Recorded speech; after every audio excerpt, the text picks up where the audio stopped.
Hello मेरे प्यारे बच्चों, आप सभी का स्वागत है आपके प्यारे से YouTube चैनल एम क्लासेज पर। आज के इस वीडियो में बच्चों हम डिस्कस करेंगे मॉडल पेपर 3 को।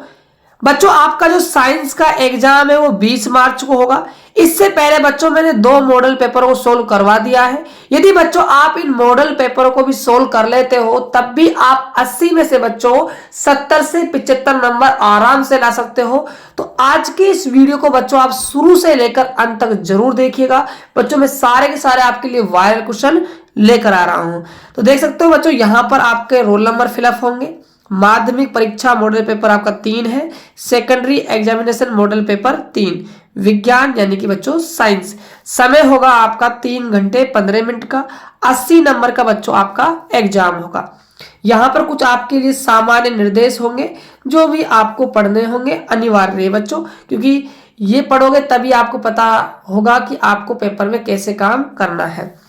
आपका जो पेपर होगा बच्चों वो आएगा सेक्शन में, section A, section B, section C और सेक्शन डी के अंदर। सबसे पहले बच्चों हम डिस्कस करेंगे खंड ए यानी कि सेक्शन ए को। सेक्शन ए के अंदर आपको बहुविकल्पी प्रश्न मिलेंगे और आपको खालिस्तान वाले क्वेश्चन मिलेंगे। तो डिस्कस करते हैं पहले बच्चों हम बहुविकल्पीय प्रश्न। तो देख सकते हो निम्न प्रश्नों के उत्तर का सही विकल्प चयन कर उत्तर पुस्तिका में लिखिए। इसका जो बच्चों पहला क्वेश्चन है उसमें पूछ रहा है मनुष्य में बिकेक एक तंत्र का भाग है जो संबंधित है। तो बच्चों ये किससे संबंधित है? पोषण से संबंधित है, श्वसन से संबंधित है, उत्सर्जन से संबंधित है या फिर ये परिवहन से संबंधित है? तो मैं आप सभी को बता दूं बच्चों ये संबंधित है आपका उत्सर्जन से। ऑप्शन नंबर आपका से बिल्कुल सही हो जाएगा। अगले क्वेश्चन की बात करते हैं। मां के रुधिर से भ्रूण को पोषण प्रदान करने वाली संरचना का नाम है प्लेसेंटा, पिताशय, गर्भाशय, पेलीहा। देखो बच्चों एक तो होता है आपका अपरा, एक होता है आपका बीजांड सन, ठीक है। ये आपके दो होते हैं बच्चों। इन दोनों का ही एक नाम और है बच्चों प्लेसेंटा। इनको प्लेसेंटा भी कहते हैं, इसीलिए आपका जो ए ऑप्शन है वो बिल्कुल सही जवाब हो जाएगा। अगले क्वेश्चन की बात करते हैं। अगला क्वेश्चन है कि टायलिन एंजाइम कहां से स्रावित होता है? यकृत से होता है, जठर ग्रंथि से होता है, लाल ग्रंथि से होता है या फिर अग्नाशय से होता है? तो याद रखिएगा जो आपका टायलिन एंजाइम बच्चों ये लाल ग्रंथि से क्या है भाई स्रावित होता है। आपका से ऑप्शन बिल्कुल सही जवाब होगा। अगले क्वेश्चन की बात करते हैं। 2 गुलाबी रंग के फूलों का क्रॉस कराने पर प्रथम पीढ़ी में एक लाल, 2 गुलाबी और एक सफेद फूल वाले पौधे पैदा होते हैं। क्रॉस की प्रकृति कैसी होगी ये आपको बताना है। द्विसंकर क्रॉस होगा, स्वयं परागण होगा, एकल संकर क्रॉस होगा या फिर बच्चों निषेचन नहीं होगा? तो क्वेश्चन नंबर 4 का सही जवाब क्या हो जाएगा भाई?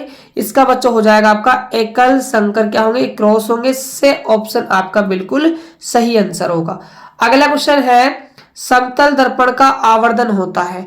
देखो आवर्धन बच्चों आपको निकालना है किसका? समतल दर्पण का। तो जो आवर्धन का फॉर्मूला है बच्चों वो आप सभी को पता होना चाहिए। आवर्धन बच्चों m होता है आपका, ठीक है। अब देखो सिंपल दर्पण आपका ना समतल है बच्चों, ना उत्तल है ना अवतल है। तो इसके लिए जो आवर्धन होता है बच्चों वो होता है 0। कोई भी आवर्धन नहीं होता है, सिंपल होता है बच्चों। इसीलिए आपका जो ऑप्शन नंबर से है वो आपका बिल्कुल सही जवाब हो जाएगा। बात करते हैं बच्चों अब नेक्स्ट क्वेश्चन की। क्वेश्चन नंबर 6 है कि आकाश के नीले रंग का कारण क्या है? बच्चों जो आपको आकाश नीले रंग का दिखाई देता है ये किसके कारण दिखाई देता है? प्रकाश का विकिरण, प्रकाश का विक्षेपण, प्रकाश का अपवर्तन या फिर बच्चों प्रकाश का परावर्तन? तो ये नीला रंग दिखाई देता है बच्चों प्रकाश के विकिरण के कारण। ए ऑप्शन आपका बिल्कुल सही जवाब होगा। अगला क्वेश्चन है बच्चों आपका 20 ओम, 5 ओम तथा 4 ओम के प्रतिरोध समांतर क्रम में जोड़े जाए तो संयुक्त प्रतिरोध होगा। आपको बच्चों तुल्य प्रतिरोध बताना है। देखो समांतर क्रम के लिए जो तुल्य प्रतिरोध का फॉर्मूला आता है वो आपका होता है 1/RP बराबर 1/R1 प्लस में 1/R2 प्लस में 1/R3। तो 1/RP बराबर में R1 का मान कितना है भाई? R1 का मान है 20। R2 कितना है भाई आपका? 5। R3 कितना है आपका 4। तो यहां से 1/RP इक्वल टू एलसीएम आ जाएगा बच्चों आपके 20 और 5 और 4 का 20 आपका एलसीएम हो जाएगा। ठीक है, यहाँ 1 होगा, यहाँ 4, यहाँ 5 ऐड करते हो तो 10/20 हो जाएगा। 10 के टेबल से 2 बार कट जाएगा। आर पे निकालते हो तो आपका निकल कर आएगा 2 ओम। यानी कि आपका जो ए ऑप्शन है वो बिल्कुल सही जवाब हो जाएगा। अगला क्वेश्चन है, कांच की छड़ को रेशमी कपड़े से रगड़ने पर क्या उत्पन्न होता है? बच्चों हमेशा क्या उत्पन्न होगा? जैसे आवेश उत्पन्न होता है, लेकिन कांच की छड़ को आप रेशमी कपड़े से रगड़ रहे हो तो इसका मतलब क्या है बच्चों? कांच की छड़ हो जाएगी आपकी धनात्मक, यानी कि धनात्मक आवेश आ जाएगा। ए ऑप्शन आपका बिल्कुल सही हो जाएगा। अगला क्वेश्चन है कि अभिक्रिया के तीर का सिरा किस ओर होता है? जो तीर लगा होता है अभिक्रिया में, ये तीर का जो चिन्ह किस ओर होता है? सबको पता है बच्चों, कहाँ होता है? उत्पाद की ओर होता है। इसीलिए आपका जो दे ऑप्शन है वो बिल्कुल सही जवाब हो जाएगा। अगला क्वेश्चन है, साग सब्जियों का विघटित होकर कंपोस्ट बनाना कैसी अभिक्रिया है? ऊष्मा शोषी है, ऊष्मा संवेदी है, ऊष्मा छेपी है, या फिर बच्चों ऊष्मा रोधी है? तो ये आपकी है ऊष्मा छेपी अभिक्रिया, से ऑप्शन आपका सही होगा। अगला क्वेश्चन है, कौन सी अधातु द्रव अवस्था में होती है? अधातु है बच्चों और अवस्था कौन सी है? द्रव्य। तो ये है आपकी ब्रोमीन। तो ब्रोमीन आपका बिल्कुल सही जवाब होगा। अगले क्वेश्चन की बात करते हैं, निम्न में से कौन सा युगल विस्थापन अभिक्रिया प्रदर्शित करता है? विस्थापन अभिक्रिया बच्चों कौन सा यौगिक या युगल यहाँ पर प्रदर्शित करेगा, ये आपको बताना है। तो इसमें आ जाएगा बच्चों आपका AgNO3 विलयन एवं कॉपर धातु। अगला क्वेश्चन है, अम्ल तथा क्षारक की परस्पर क्रिया से लवण तथा पानी बनता है, यह क्रिया है। तो ये कौन सी क्रिया है भाई आपकी? ये बच्चों आपकी है वैद्युत अपघटन। दे ऑप्शन आपका बिल्कुल सही होगा। अगला क्वेश्चन है, बीजाणुओं द्वारा एलैगिंग जनन होता है, अमीबा में, मनुष्य में, यीस्ट में, या फिर मौस में? तो ये बच्चों आपका होगा मौस के अंदर। ऑप्शन आपका डी बिल्कुल सही हो जाएगा। अगला क्वेश्चन है बच्चों, पूछ रहा है आपसे कि विद्युत में तार और उदासीन तार का आपस में बिना किसी प्रतिरोध के संपर्क में आने से लघु पतन हो जाता है, कोई क्षति नहीं होती है, अति भारण हो जाता है, आग लग जाती है? तो इसका सही जवाब होगा बच्चों लघु पतन हो जाता है। ए ऑप्शन इसका बिल्कुल राइट आंसर होगा। अब बात करते हैं हम क्वेश्चन नंबर 2 की। इसके अंदर बच्चों आपको रिक्त स्थानों क्या है भाई? पूर्ति करनी है। तो पहला क्वेश्चन है इसके अंदर कि पदार्थ के अणुओं की अधिक सांद्रता से कम सांद्रता वाले स्थान की ओर गति करना खालिस्तान कहलाता है। तो गति करना कहलाता है बच्चों व्यापन। क्या कहलाता है? व्यापन कहलाता है। व्यापन आपका सही हो जाएगा। अगला क्वेश्चन है, लवणों का भौतिक अवस्था खालिस्तान होती है। तो दो बच्चों जो लवण होते हैं, जो भौतिक अवस्था होती है वो द्रव भी होती है, ठोस भी होती है, और आपकी गैस भी होती है। ठीक है। अगला क्वेश्चन है, गुलाब में खालिस्तान द्वारा नए पौधे उगाए जाते हैं। तो किसके कारण उगाए जाते हैं भाई? ये उगाए जाते हैं प्रवर्धन के द्वारा। प्रवर्धन इसका बिल्कुल सही जवाब होगा। धावन सोडा एक खालिस्तान ठोस है। तो किस प्रकार का ठोस है भाई? ये बच्चों आपका है पारदर्शी क्रिस्टलीय ठोस। अगला क्वेश्चन देखिए, पूछ रहा है आपसे कि अवतल लेंस की क्षमता खालिस्तान होती है। अवतल लेंस की जो क्षमता होती है बच्चों वो कैसी होती है? हमेशा नेगेटिव होती है। नेगेटिव यानी ऋणात्मक होगी। अगला है, तुल्य प्रतिरोध घटाने के लिए प्रतिरोधों को कौन से क्रम में जोड़ा जाएगा? देखो बच्चों, यदि आपको प्रतिरोध कम चाहिए तो आप जोड़ोगे समांतर क्रम में। यदि प्रतिरोध आपको ज्यादा चाहिए तो आप जोड़ोगे श्रेणी क्रम में। अब आपको घटाना है मतलब आपको कम लाना है, इसके लिए आप जोड़ोगे समांतर क्रम में। ये बात आपको ध्यान रखनी है। अगला क्वेश्चन है, सबसे बड़ा पारितंत्र खालिस्तान है। सबसे बड़ा बच्चों आपको बताना है, तो कौन सा हो जाएगा? जीवमंडल हो जाएगा। जीवमंडल आपका बिल्कुल सही आंसर हो जाएगा। बात करते हैं बच्चों नेक्स्ट क्वेश्चन की क्वेश्चन नंबर 3 है बच्चों कि अति लघुत्तमात्मक प्रश्नों के उत्तर एक शब्द या फिर आपको एक पंक्ति में लिखने हैं। तो पहला क्वेश्चन है, चूने के पानी से अधिक CO2 गुजारने से चूने के पानी का दूधियापन किस कारण समाप्त हो जाता है? तो किसके कारण होता है बच्चों? कैल्शियम कार्बोनेट के कारण हो जाता है। याद रखना, कैल्शियम बाई कार्बोनेट के कारण बच्चों क्या है, समाप्त हो जाता है। उसका रीजन क्या है? क्योंकि ये रंगीन और पानी में घुलनशील है। कौन? Calcium carbonate. अगला क्वेश्चन है, कौन सी धातु सामान्य ताप पर तरल होती है? तो उसका नाम है बच्चों पारा। पारा आपका बिल्कुल सही जवाब होगा। अगला क्वेश्चन है, उस एल्कोहल का नाम और अणुसूत्र लिखिए जिसके एक अणु में 4 कार्बन परमाणु होते हैं। तो बच्चों एल्कोहल है पहली बात, तो उसका नाम बताना है, उसका आपको अणुसूत्र बताना है। तो आपकी जो एल्कोहल हो जाएगी बच्चों जिसमें 4 कार्बन होंगे वो होगी आपकी ब्यूटेनॉल। क्या होगी? ब्यूटेनॉल हो जाएगी। और इसका जो अणुसूत्र है बच्चों हो जाएगा C4H9OH। इसका क्या है? अणुसूत्र हो जाएगा। अगला क्वेश्चन है, एथेन का संरचना सूत्र लिखिए। बच्चों एथेन का संरचना सूत्र लिखना है आपको, तो ये हो जाएगा C2H6 हो जाएगा। अगला क्वेश्चन है, पत्तियों का पौधों से गिरना किस हार्मोन के प्रभाव के कारण होता है? तो ये होता है बच्चों आपका एबेसिसिक अम्ल के द्वारा। अगला क्वेश्चन है, किसी प्रजाति की समष्टि के स्थायित्व का संबंध किससे है? स्थायित्व का संबंध बच्चों आपको बताना है। तो ये बच्चों डिपेंड करता है जनन के ऊपर। किसके ऊपर? जनन के ऊपर।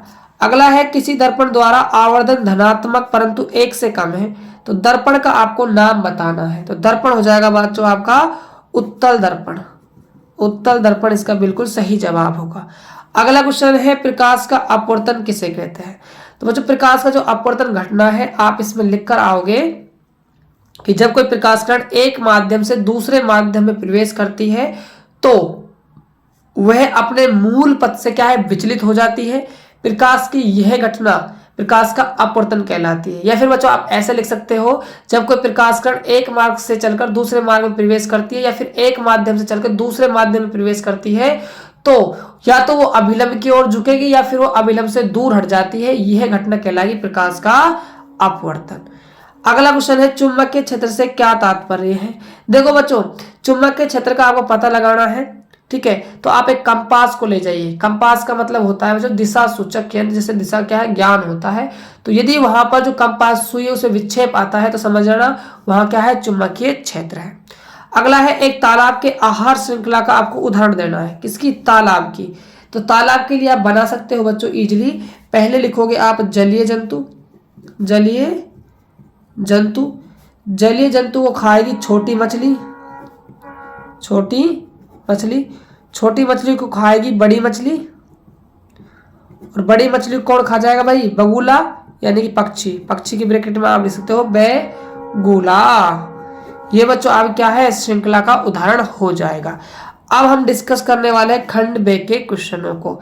तो पहला क्वेश्चन है बच्चों, जब लोहे की कील को कॉपर सल्फेट के विलयन में डुबोया जाता है तो विलयन का रंग क्यों बदल जाता है? क्योंकि लोहे कॉपर की अपेक्षा क्या है भाई? अधिक सक्रिय धातु है, इस वजह से। सेकंड क्वेश्चन के अंदर बच्चों आपको अभिक्रिया का नाम बताना है। ये द्विविस्थापन अभिक्रिया आपकी हो जाएगी, ठीक है? और बच्चों ये थोड़ा सा इसमें कंफ्यूजन है मुझे, इसका आप जवाब ना कमेंट बॉक्स में देना सभी बच्चे, ठीक है? अगला क्वेश्चन है आपका कि हाइड्रोकार्बन से आप क्या समझते हो? ये कितने प्रकार के होते हैं? उदाहरण दीजिए। विविध श्रृंखला व साकित श्रृंखला का उदाहरण दीजिए। उत्सर्जी उत्पाद से छुटकारा पाने के लिए पादप किन विधियों का उपयोग करते हैं? लैंगिक जनन में महत्वपूर्ण घटनाएं क्या होती है? इसका महत्व क्या है? भ्रूण के विभिन्न भागों के नाम एवं कार्य लिखिए। समतल दर्पण से बने प्रतिबिंब की विशेषता लिखिए। जल से भरे किसी बर्तन की आभासी गहराई उसकी वास्तविक गहराई से कम क्यों प्रतीत होती है?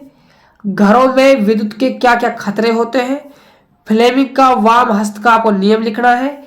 जैविक आवर्धन किसे कहते हैं? व्याख्या कीजिए। अब हम डिस्कस करेंगे बच्चों खंड से के क्वेश्चनों को। ठीक है। तो देखिए खंड से आपका, तो कुछ खंड से के अंदर बच्चों क्वेश्चन है आपका 16, द्विविस्थापन अभिक्रिया की परिभाषा दीजिए, द्विविस्थापन अभिक्रिया के रासायनिक समीकरण सहित 2 उदाहरण दीजिए। इसके अंदर बच्चों अथवा में भी क्वेश्चन है। क्वेश्चन क्या है, उन वियोजन अभिक्रियाओं के एक एक समीकरण लिखिए जिनमें ऊष्मा, प्रकाश एवं विद्युत के रूप में ऊर्जा प्रदान की जाती है। अगला क्वेश्चन है, पीयूष ग्रंथि से स्रावित होने वाले 3 हार्मोन के नाम लिखिए और इनके कार्य भी दीजिए। अथवा में क्वेश्चन आया है, किन्हीं 3 पादप हार्मोन के कार्यों का वर्णन कीजिए। क्वेश्चन नंबर 18 है, आनुवांशिकता से आप क्या समझते हो, इसकी खोज किसने की, उन्होंने किस जीव पर अपने प्रयोग किए, ये बच्चों आपको बताना है। बात करते हैं नेक्स्ट क्वेश्चन की। अगला क्वेश्चन है, निम्नलिखित पर आपको टिप्पणी देनी है। पहला है प्रभाविता का नियम, मोस्ट इंपोर्टेंट नियम है बच्चों, एग्जाम में पूछा जाएगा। अगला है युग्मकों की शुद्धता का नियम, स्वतंत्र अपवहनों का नियम। क्वेश्चन नंबर है आपका 19, दर्पणों के संबंध में निम्नलिखित पदों को परिभाषित कीजिए। मुख्य अक्ष की परिभाषा लिखनी है, फोकस की परिभाषा लिखनी है, वक्रता त्रिज्या की आपको परिभाषा लिखनी है। अथवा के अंदर क्वेश्चन है बच्चों, लेंस सूत्र दीजिए, प्रयुक्त पदों का अर्थ स्पष्ट कीजिए। लेंस की क्षमता को परिभाषित करते हुए मात्रक भी दीजिए। क्षमता का मात्रक हो जाएगा बच्चों डायप्टर, डायप्टर क्या है, मात्रक हो जाएगा। खंड दे की बात कर लेते हैं। खंड दे के अंदर बच्चों क्वेश्चन आएंगे आपके 4-4 नंबर वाले। तो पहला क्वेश्चन आएगा बच्चों आपका पाठ के अंदर, ठीक है, धावन सोडा जलीय विलयन में अम्लीय अथवा क्षारीय कैसे होता है। सेकंड क्वेश्चन है, खाने के सोडा के 2 महत्वपूर्ण गुणधर्म दीजिए। इसके अंदर बच्चों अथवा में भी क्वेश्चन है, जिसको भी हम डिस्कस कर लेते हैं। क्वेश्चन क्या है भाई अथवा में, कि उत्पुलन की प्रक्रिया क्या है, एक ऐसे यौगिक का नाम लिखिए जो उत्पुलन की क्रिया दर्शाता है, हो और अभिक्रिया भी लिखिए। क्वेश्चन नंबर 21 है, जैव विकास क्या है, इसे प्रकृति के समान नहीं माना जा सकता है, एक प्रयुक्त उदाहरण की सहायता से व्याख्या कीजिए। अथवा में क्वेश्चन है पहला, स्थानांतरण किसे कहते हैं, पादपों के लिए क्यों आवश्यक है, स्थानांतरण के फलस्वरूप पादपों में पदार्थ कहाँ पहुंचते हैं। क्वेश्चन नंबर बच्चों आपका क्या है 22 है, दिए गए चित्र परिपथ में आरेख में मान लीजिए कि प्रतिरोध देखो R1, R2, R3 के मान 5 ओम, 10 ओम, 30 ओम है तथा इन्हें 12 वोल्ट की बैटरी से संयोजित किया गया है। प्रत्येक प्रतिरोधक से प्रवाहित धारा निकालनी है, परिपथ में प्रवाहित आपको कुल धारा निकालनी है और परिपथ का आपको कुल प्रतिरोध निकालना है। देखिए बच्चों R1 का मान दिया हुआ है 5 ओम, R2 का मान है 10 ओम, R3 का मान है भाई आपका 30 ओम, राइट। अब देखिए ये तीनों कौन से क्रम में है, समांतर क्रम में। तो समांतर क्रम के लिए हम पहले निकालेंगे बच्चों कुल प्रतिरोध निकाल लेते हैं, ठीक है।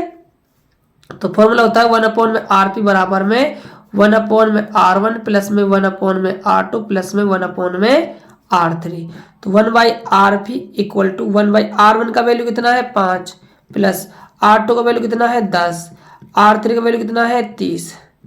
यहाँ से एलसीएम कितना आ गया भाई आपका 30 आ गया, यहाँ 6 बचेगा, यहाँ 3, यहाँ आ जाएगा 1। ऐड करते हो तो 10 बटा में क्या आएगा 30, 10 के टेबल से 30 3 बार कट जाएगा, पलटोगे बच्चों तो RP निकल कर आ जाएगा 3 ओम। तो ये तो हमारा सोल्व हुआ बच्चों थर्ड क्वेश्चन, परिपथ का कुल प्रतिरोध। अब हम बात करते हैं बच्चों बहने वाली कुल धारा, तो ओम के नियम से निकाल देंगे। सेकंड का आंसर करवा रहा हूं बच्चों में, V बराबर में IR, धारा का फॉर्मूला बन जाएगा I बराबर में V अपॉन में R। तो वोल्ट कितना है भाई आपका 12 वोल्ट की बैटरी है, 12 वोल्ट की बैटरी है, वोल्ट लगाओ चाहे मत लगाओ।